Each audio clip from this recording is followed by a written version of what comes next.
Hello everyone, CFA mastery Malayalam എന്ന YouTube ചാനലിലേക്ക് എല്ലാവർക്കും ഒരിക്കൽ കൂടി സ്വാഗതം. ഇന്നത്തെ വീഡിയോയിൽ നമ്മൾ സംസാരിക്കാൻ പോകുന്നത് CFAയുടെ കോസ്റ്റ് എങ്ങനെ കുറയ്ക്കാം എന്നതിനെ പറ്റിയാണ്. അതായത് CFA എക്സാമിന് വേണ്ടി നമ്മൾ CFA ഇൻസ്റ്റിറ്റ്യൂട്ടിലേക്ക് ഡയറക്റ്റ് ആയിട്ട് അയക്കുന്ന ടോട്ടൽ രജിസ്ട്രേഷൻ ഫീ എങ്ങനെ കുറയ്ക്കാമെന്നും അതിന് നമ്മളെ സഹായിക്കുന്ന പല വഴികളെ നിങ്ങൾക്ക് മുന്നിൽ പരിചയപ്പെടുത്താനും വേണ്ടിയാണ് ഞാൻ ഈ വീഡിയോ ചെയ്യുന്നത്. ഈ ചാനലിലെ വീഡിയോസ് കാണുകയും അഭിപ്രായങ്ങൾ പറയുകയും അതുപോലെ ഈ ചാനൽ സബ്സ്ക്രൈബ് ചെയ്യുകയും ചെയ്ത എല്ലാവർക്കും വളരെയധികം നന്ദി.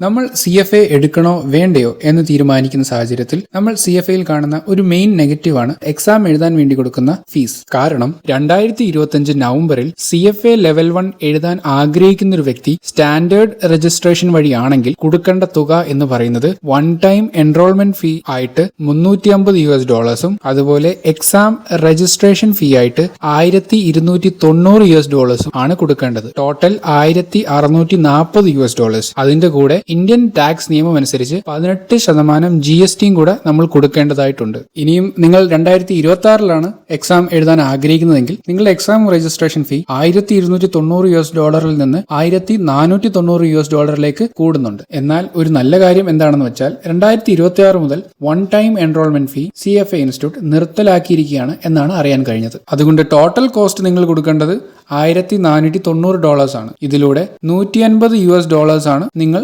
സേവ് ചെയ്യുന്നത്. എന്നിരുന്നാൽ കൂടിയും $1490 പ്ലസ് 18% GST എന്ന് പറയുന്നത് വലിയൊരു തുക തന്നെയാണ്. എന്നാൽ ഈ കോസ്റ്റ് കുറയ്ക്കാൻ CFA ഇൻസ്റ്റിറ്റ്യൂട്ട് തന്നെ ഒരുക്കുന്ന പല വഴികളും ഉണ്ട്. അതിലെ ആദ്യം തന്നെ ഞാൻ പറയാൻ ആഗ്രഹിക്കുന്നത് ഏറ്റവും ബേസിക് ആയിട്ടുള്ള ഏർലി ബേർഡ് രജിസ്ട്രേഷൻ ആണ്. ഇവിടെ 2025 ഏർലി ബേർഡ് രജിസ്ട്രേഷൻ എല്ലാം കഴിഞ്ഞിരിക്കുകയാണ്. അത് ലെവൽ 1ന്റെയും ലെവൽ 2ന്റെയും കഴിഞ്ഞു. എന്നാൽ 2026 മെയിൽ നടക്കുന്ന ലെവൽ 1 എക്സാമിന്റെ ഏർലി ബേർഡ് രജിസ്ട്രേഷൻ തീരുന്നത് ഒക്ടോബർ 14, 2025 ഈ ഡേറ്റിന് മുൻപ് നിങ്ങൾ എക്സാമിന് രജിസ്റ്റർ ചെയ്യുകയാണെങ്കിൽ $1490 എന്ന സ്റ്റാൻഡേർഡ് രജിസ്ട്രേഷന് പകരം വെറും $1140 മാത്രമാണ് നിങ്ങൾ കൊടുക്കേണ്ടത്. അതായത് $350 ഡിസ്കൗണ്ട് ആണ് നിങ്ങൾക്ക് ലഭിക്കുന്നത്. എന്നാൽ ഇതിന്റെ നെഗറ്റീവ് എന്ന് പറയുന്നത് നിങ്ങൾ എക്സാം എഴുതാൻ പ്ലാൻ ചെയ്യുന്ന ഡേറ്റിന് 6 മുതൽ 7 മാസം മുൻപേ തന്നെ നിങ്ങൾ എക്സാം ഫീസ് അടച്ച് രജിസ്റ്റർ ചെയ്യേണ്ടതുണ്ട്.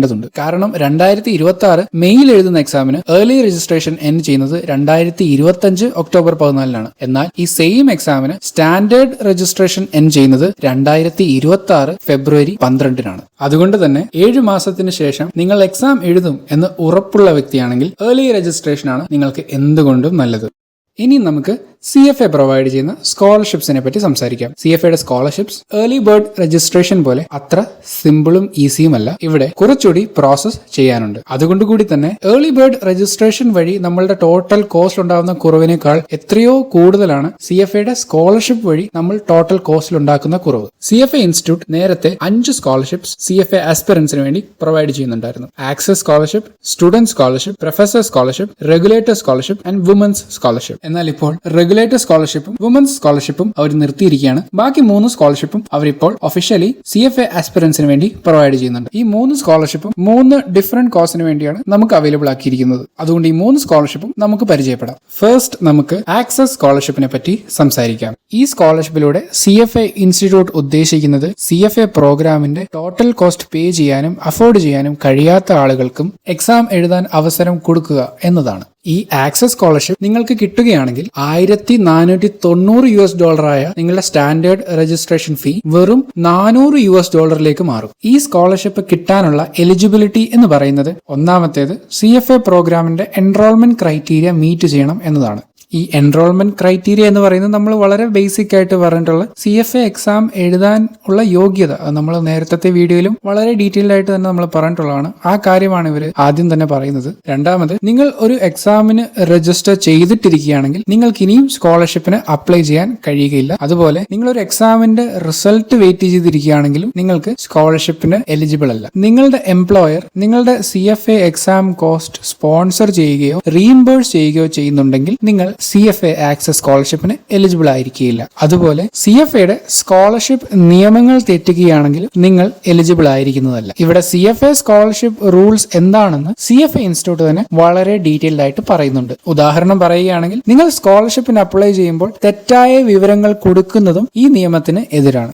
ഇനിയും ഈ സ്കോളർഷിപ്പിന് എപ്പോഴാണ് അപ്ലൈ ചെയ്യാൻ പറ്റുക എന്നതിന് ഉത്തരമാണ് ഈ കാണുന്ന ആപ്ലിക്കേഷൻ വിൻഡോ ടേബിൾ.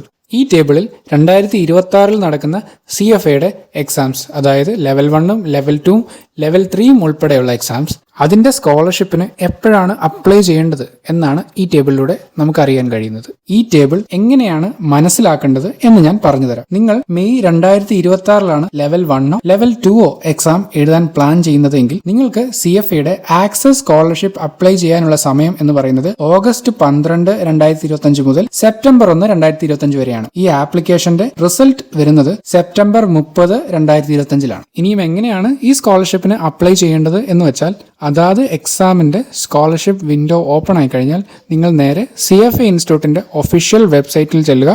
അവിടെ നിങ്ങളുടെ യൂസർ നെയിമും പാസ്വേഡും ടൈപ്പ് ചെയ്ത് ലോഗിൻ ചെയ്യുക. അവിടെ സ്കോളർഷിപ്പിന് അപ്ലൈ ചെയ്യാനുള്ള ഓപ്ഷൻ കാണും. CFA ഇൻസ്റ്റിറ്റ്യൂട്ടിന്റെ ഒഫീഷ്യൽ വെബ്സൈറ്റ് വഴി തന്നെ സ്കോളർഷിപ്പിന് അപ്ലൈ ചെയ്യുക. അവിടെ നിങ്ങളുടെ ബേസിക് ഡീറ്റെയിൽസും ഇൻഫർമേഷൻസും അവർ ചോദിക്കും. നിങ്ങളുടെ പേര്, അഡ്രസ്സ്, ഡേറ്റ് ഓഫ് ബർത്ത്, പിന്നെ ഏത് എക്സാമിനാണ്, ഏത് ലെവൽ എക്സാമിനാണ് നിങ്ങൾ സ്കോളർഷിപ്പിന് അപ്ലൈ ചെയ്യുന്നത്, അങ്ങനെ ബേസിക് ഇൻഫർമേഷൻസ് ചോദിക്കും. പിന്നീട് നിങ്ങളുടെ ഫിനാൻഷ്യൽ ഇൻഫർമേഷനും അവർ ഡീറ്റെയിൽഡ് ആയിട്ട് ചോദിക്കുന്നുണ്ട്. നിങ്ങൾക്ക് ജോലി ഉണ്ടോ, ജോലി ഉണ്ടെങ്കിൽ എത്രയാണ് ശമ്പളം, അതാ നിങ്ങൾ സ്റ്റുഡന്റ് ആണെങ്കിൽ നിങ്ങളുടെ CFAയുടെ കോസ്റ്റ് എങ്ങനെയാണ്, ആരാണ് മീറ്റ് ചെയ്യുന്നത്, ആ വ്യക്തിയുടെ ശമ്പളം എത്രയാണ്, നിങ്ങളുടെ വീട്ടിൽ നിന്നാണെങ്കിൽ വീട്ടുകാർക്ക് എത്ര ഇൻകം ഉണ്ട്, അങ്ങനെ വളരെ ഡീറ്റെയിൽ ആയിട്ട് തന്നെ അവർ ഇൻഫർമേഷൻ ചോദിക്കുന്നുണ്ട്. ഒരിക്കൽ പോലും ഒരു മാക്സിമം ലിമിറ്റ് ഉണ്ട് എന്ന് കാണിക്കുന്നില്ല. അതായത് ഇത്ര ലിമിറ്റിന് അപ്പുറത്തേക്ക് നിങ്ങൾക്ക് ഇൻകം ഉണ്ടെങ്കിൽ നിങ്ങൾക്ക് അപ്ലൈ ചെയ്യാൻ കഴിയില്ല എന്നൊരു ലിമിറ്റ് ഈ ആക്സസ് സ്കോളർഷിപ്പിന് ഇതുവരെ ഇല്ല. അതുകൊണ്ട് നിങ്ങൾ കൃത്യമായിട്ട് സത്യസന്ധമായ ഇൻഫർമേഷൻ കൊടുക്കുക. ഇതിനുശേഷം നിങ്ങളോട് 2 എസ്സേ എഴുതാൻ പറയും.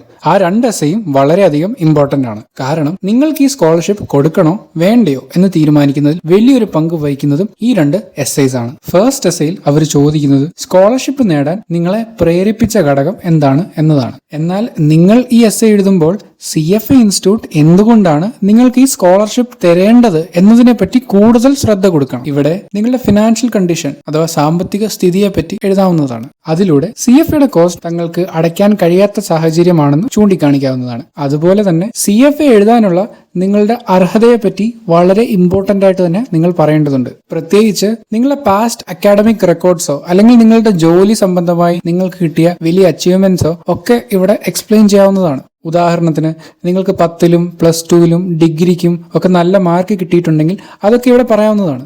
അതുപോലെ നിങ്ങളുടെ എസ്സേയിലൂടെ നിങ്ങൾ CFA എഴുതാൻ വളരെയധികം അർഹനാണെന്ന് അവർക്ക് മനസ്സിലാകണം. ഒരു ഡീറ്റെയിൽഡ് ക്ലിയറുമായിട്ടുള്ള എസ്സേ ആണ് നിങ്ങൾ കൊടുക്കേണ്ടത്. ഈ എസ്സേയിലൊക്കെ 250 വേർഡ്സിന്റെ ലിമിറ്റ് ഉള്ള കാര്യം ഓർക്കുക. രണ്ടാമത്തെ എസ്സേയിൽ നിങ്ങളുടെ ലോങ് ടേം ഗോൾസും അംബിഷൻസും അച്ചീവ് ചെയ്യുന്നതിൽ ഈ ആക്സസ് സ്കോളർഷിപ്പ് നേടുന്നത് മൂലമുണ്ടാവുന്ന പോസിറ്റീവായിട്ടുള്ള ചേഞ്ചുകളെ പറ്റി പറയാം. ഇവിടെ നിങ്ങൾക്ക് നിങ്ങളുടെ ലോങ് ടേം ഗോൾസിനെ പറ്റി സംസാരിക്കാം. അതുപോലെ നിങ്ങൾ ഈ CFA പഠിക്കുന്നത് കൊണ്ട് നിങ്ങളുടെ ഈ ലോങ് ടേം ഗോൾസിനും അംബിഷനും എത്രത്തോളം ഉപകാരപ്പെടും എന്നും നിങ്ങൾക്ക് വ്യക്തമാക്കാവുന്നതാണ്. CFAയുടെ ഈ വലിയ കോസ്റ്റ് നിങ്ങളുടെ ഈ ലോങ് ടേം ഗോൾസ് അച്ചീവ് ചെയ്യുന്നതിൽ ഒരു തടസ്സമായി നിൽക്കുന്ന കാര്യവും നിങ്ങൾക്ക് കൃത്യമായി പറയാവുന്നതാണ്. അങ്ങനെ ഈ 2 എസ്സേസും എഴുതി സബ്മിറ്റ് ചെയ്തതിനു ശേഷം ഒരു കൺഫർമേഷൻ ഇമെയിൽ നിങ്ങൾക്ക് വരുന്നതാണ്. അതിനുശേഷം അതാത് റിസൾട്ട് ഡേറ്റിൽ കൃത്യമായി നിങ്ങൾക്ക് സ്കോളർഷിപ്പ് കിട്ടിയോ ഇല്ലയോ എന്നുള്ള റിസൾട്ട് നിങ്ങൾക്ക് ഇമെയിലായിട്ട് വരും. ഇനി നിങ്ങൾക്ക് സ്കോളർഷിപ്പ് കിട്ടിക്കഴിഞ്ഞാൽ കൃത്യമായിട്ട് ഉപയോഗിക്കേണ്ട എക്സാം അറ്റംപ്റ്റിന് നിങ്ങൾ ഉപയോഗിച്ചിരിക്കേണ്ടതുണ്ട്. അഥവാ നിങ്ങൾ ഉപയോഗിച്ചില്ലെങ്കിൽ പിന്നീടുള്ള ഫ്യൂച്ചർ സ്കോളർഷിപ്സിനും നിങ്ങൾ എലിജിബിൾ ആയിരിക്കുന്നതല്ല. നെക്സ്റ്റ് സ്കോളർഷിപ്പ് ആണ് പ്രൊഫസർ സ്കോളർഷിപ്പ്. ഈ scholarship full time university or college പ്രൊഫസേഴ്സിനൊക്കെ ഉപയോഗിക്കാവുന്നതാണ്. ഈ സ്കോളർഷിപ്പിന്റെ അവാർഡ് ബെനിഫിറ്റ് എന്ന് പറയുന്നത് എക്സാം രജിസ്ട്രേഷൻ കോസ്റ്റ് വെറും $600 കുറയുന്നത്. ഈ സ്കോളർഷിപ്പിന്റെ എലിജിബിലിറ്റി എന്ന് പറയുന്നത് നിങ്ങൾ ഒരു ഫുൾ ടൈം പ്രൊഫസർ ആയിരിക്കണം, അല്ലെങ്കിൽ കൃത്യമായ CFA ഇൻസ്റ്റിറ്റ്യൂട്ട് പറയുന്ന ക്രെഡിറ്റ് അവേഴ്സ് പഠിപ്പിക്കുന്ന ഒരു ഡിപ്പാർട്ട്മെന്റ് ഹെഡോ അഡ്മിനിസ്ട്രേറ്ററോ ആയിരിക്കണം. അതോടൊപ്പം ഒരു ക്വാളിഫൈഡ് എഡ്യൂക്കേഷണൽ ഇൻസ്റ്റിറ്റ്യൂഷനിലായിരിക്കണം പഠിപ്പിക്കേണ്ടത്. CFA programme enrolment criteria meet ചെയ്യണം. അതുപോലെ ഒരു എക്സാമിന് ഓൾറെഡി രജിസ്റ്റർ ചെയ്യാത്ത ഒരാളായിരിക്കണം. പ്രൊഫസർ സ്കോളർഷിപ്പിന്റെ ആപ്ലിക്കേഷൻ വിൻഡോ ഓപ്പൺ ആവുന്നത് എല്ലാ വർഷവും സെപ്റ്റംബർ 1 മുതൽ നെക്സ്റ്റ് ഇയർ ജൂലൈ 15 വരെയാണ്. ഈ സ്കോളർഷിപ്പിന്റെ അപ്ലൈ ചെയ്യേണ്ട പ്രോസസ്സും സ്ട്രെയിറ്റ് CFA ഇൻസ്റ്റിറ്റ്യൂട്ടിന്റെ ഒഫീഷ്യൽ വെബ്സൈറ്റ് വഴി തന്നെയാണ്. ആപ്ലിക്കേഷന് ആവശ്യമായ ഡോക്യുമെന്റ്സിന്റെ ലിസ്റ്റ് ഞാൻ ഇവിടെ കൊടുക്കാം. പ്രൊഫസർ സ്കോളർഷിപ്പ് നിങ്ങൾക്ക് കിട്ടുകയാണെങ്കിൽ 6 മാസത്തിനുള്ളിൽ നിങ്ങൾ എക്സാമിന് രജിസ്റ്റർ ചെയ്യേണ്ടതുണ്ട്. അങ്ങനെ ചെയ്തില്ലെങ്കിൽ ഫ്യൂച്ചർ സ്കോളർഷിപ്പിനും നിങ്ങൾ എലിജിബിൾ ആയിരിക്കുന്നതല്ല. നെക്സ്റ്റ് ആൻഡ് ലാസ്റ്റ് സ്കോളർഷിപ്പാണ് സ്റ്റുഡന്റ് സ്കോളർഷിപ്പ്. ഈ സ്കോളർഷിപ്പ് എന്ന് പറയുന്നത് CFA അഫിലിയേറ്റഡ് യൂണിവേഴ്സിറ്റികളിലും കോളേജുകളിലും പഠിക്കുന്ന സ്റ്റുഡൻസിന് വേണ്ടിയാണ്. ഇവിടെയും സ്കോളർഷിപ്പ് അവാർഡ് എന്ന് പറയുന്നത് ടോട്ടൽ രജിസ്ട്രേഷൻ ഫീ വെറും $600 ആയി മാറുകയാണ്. ഈ സ്കോളർഷിപ്പിന്റെ ഒരു മെയിൻ എലിജിബിലിറ്റി എന്ന് പറയുന്നത് CFA അഫിലിയേറ്റഡ് യൂണിവേഴ്സിറ്റിയിലോ കോളേജിലോ പഠിക്കുന്ന സ്റ്റുഡന്റ് ആയിരിക്കണം. നമ്മുടെ കേരളത്തിലെ ഒരു കോളേജും യൂണിവേഴ്സിറ്റിയും CFA അഫിലിയേറ്റഡ് അല്ല എന്നാണ് എനിക്ക് അറിയാൻ കഴിഞ്ഞത്. എന്നാൽ ഇന്ത്യയിലെ ഓൾമോസ്റ്റ് എല്ലാ ടോപ്പ് ഇൻസ്റ്റിറ്റ്യൂട്ട്സും CFA അഫിലിയേഷൻ ഉള്ളതാണ്. IIMs ആയിക്കോട്ടെ, IITs, XLRI, Delhi university, symbiosis പോലെയുള്ള ഇൻസ്റ്റിറ്റ്യൂട്ടുകളിലെ സ്റ്റുഡന്റ് ആണ് നിങ്ങൾ എങ്കിൽ നിങ്ങളും ഈ സ്കോളർഷിപ്പിന് എലിജിബിൾ ആണ്. അതുപോലെ ഓൾറെഡി ഒരു എക്സാമിന് രജിസ്റ്റർ ചെയ്ത ഒരാൾ ആയിരിക്കരുത്. ഈ സ്കോളർഷിപ്പിന്റെ ആപ്ലിക്കേഷൻ വിൻഡോ ഓപ്പൺ ആവുന്നത് 1 September to next year 31 July വരെയാണ്. എന്നാൽ ഈ സ്കോളർഷിപ്പിന്റെ ആപ്ലിക്കേഷൻ പ്രോസസ് ഡിഫറന്റ് ആണ്. നിങ്ങൾ നേരിട്ടല്ല ഈ സ്കോളർഷിപ്പിന് അപ്ലൈ ചെയ്യേണ്ടത്. നിങ്ങളുടെ യൂണിവേഴ്സിറ്റി സ്റ്റുഡൻസിനെ സ്കോളർഷിപ്പിന് വേണ്ടി CFA ഇൻസ്റ്റിറ്റ്യൂട്ടിനെ നോമിനേറ്റ് ചെയ്യും. പിന്നീട് CFA ഇൻസ്റ്റിറ്റ്യൂട്ട് ആണ്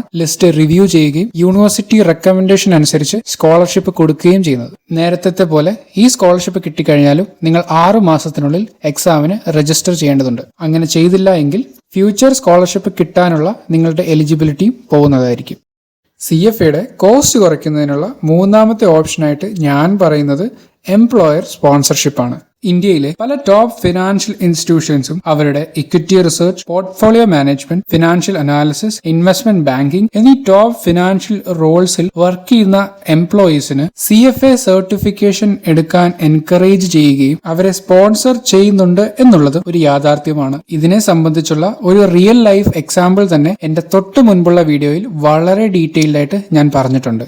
എംപ്ലോയീസ് CFA പോലെ കോഴ്സുകൾ ക്ലിയർ ചെയ്യുമ്പോൾ അവിടെ നോളജ് എൻഹാൻസ്മെന്റ് എന്നൊരു കാര്യമുണ്ട്. അത് ഫിനാൻഷ്യൽ നോളജ് ആയിക്കോട്ടെ, ടെക്നിക്കൽ നോളജ് ആയിക്കോട്ടെ, ഇതിലൂടെ സ്കിൽ ഡെവലപ്മെന്റ് എന്നൊരു ഫിനോമിന നടക്കും. നമുക്കറിയാം, ഇപ്പോൾ ഓൾമോസ്റ്റ് എല്ലാ കമ്പനികളും അവരുടെ എംപ്ലോയീസിന്റെ സ്കിൽ ഡെവലപ്പ് ചെയ്യാൻ വേണ്ടി പല പ്രോഗ്രാംസും ക്ലാസ്സസും ഒക്കെ വളരെയധികം ഇൻവെസ്റ്റ്മെന്റ് നടത്തി ചെയ്യുന്നുണ്ട്. സോ ഇതുപോലെ ഒരു സ്കിൽ ഡെവലപ്മെന്റ് പ്രോഗ്രാം തന്നെയാണ് CFA പ്രിപ്പയർ ചെയ്യുന്ന എംപ്ലോയീസിന് സ്പോൺസർഷിപ്പ് കൊടുക്കുന്നത്. എന്റെ അഭിപ്രായത്തിൽ അതിനേക്കാട്ടിലും ബെറ്റർ ആണ് ഇത്. കമ്പനികളുടെ പോയിന്റ് ഓഫ് വ്യൂവിൽ ഇത് കോസ്റ്റ് എഫിഷ്യന്റുമാണ്. അതുപോലെ CFA ക്ലിയർ ചെയ്ത് ബെറ്റർ സ്കിൽസുമായി വരുന്ന എംപ്ലോയീസ് കുറച്ചുകൂടി ബെറ്റർ ഡെസിഷൻ മേക്കിംഗ് നടത്തുകയും എഫിഷ്യന്റ് ആയിട്ട് കാര്യങ്ങൾ ചെയ്യാനുമുള്ള ചാൻസ് വളരെയധികം കൂടുതലാണ്. ഇത് ഈ പറയുന്ന കമ്പനികളെ ഡയറക്ട്ലി ബെനിഫിറ്റ് ചെയ്യും. ഇതുകൊണ്ടുകൂടി തന്നെയാണ് കമ്പനികൾ CFA എഴുതുന്ന എംപ്ലോയീസിന് സ്പോൺസർഷിപ്പ് കൊടുക്കുന്നത്. സോ ഇതിലൂടെ it's A win win for both the employee and the organisation. So നിങ്ങളുടെ കമ്പനിയിലെ HR-ഉമായി ഈ സ്പോൺസർഷിപ്പിനെ പറ്റി അന്വേഷിക്കുക. ഇങ്ങനെ ഒരു സ്പോൺസർഷിപ്പ് അവൈലബിൾ ആണെങ്കിൽ അത് തീർച്ചയായും ഉപയോഗിക്കുക. കാരണം ഒരു ഫിനാൻസ് റോളിൽ വർക്ക് ചെയ്യുന്ന ഒരു എംപ്ലോയിയെ സംബന്ധിച്ച് ഞാൻ ഇത്രയും എക്സ്പ്ലെയിൻ ചെയ്ത CFAയുടെ കോസ്റ്റ് കുറയ്ക്കുന്ന ഓപ്ഷൻസിനെക്കാട്ടിലും ഏറ്റവും ബെസ്റ്റ് ഓപ്ഷനാണ് ഈ എംപ്ലോയർ സ്പോൺസർഷിപ്പ് എന്നാണ് എന്റെ അഭിപ്രായം. സോ ഇത്രയും കാര്യങ്ങളാണ് ഞാൻ എന്റെ ഈ വീഡിയോയിലൂടെ പറയാൻ ആഗ്രഹിച്ചത്. CFAയുടെ ഈ വലിയ കോസ്റ്റ് എങ്ങനെ കുറയ്ക്കാമെന്നും ആ കുറയ്ക്കാൻ പറ്റുന്ന വഴികളെ നിങ്ങളുടെ മുന്നിൽ വളരെ ഡീറ്റെയിൽഡ് ആയിട്ട് പരിചയപ്പെടുത്താനും കഴിഞ്ഞു എന്ന് ഞാൻ വിശ്വസിക്കുന്നു. ഈ വീഡിയോ കണ്ട എല്ലാവർക്കും വളരെയധികം നന്ദി. ഈ വീഡിയോയെ പറ്റിയുള്ള അഭിപ്രായങ്ങൾ, നിർദ്ദേശങ്ങൾ കമന്റ്സിലൂടെ അറിയിക്കാൻ ശ്രമിക്കുക. ഇനി വീണ്ടും CFA ആൻഡ് ഫൈനാൻസ് റിലേറ്റഡ് വീഡിയോസുമായി ഞാൻ വരുന്നതുവരെ ബൈ.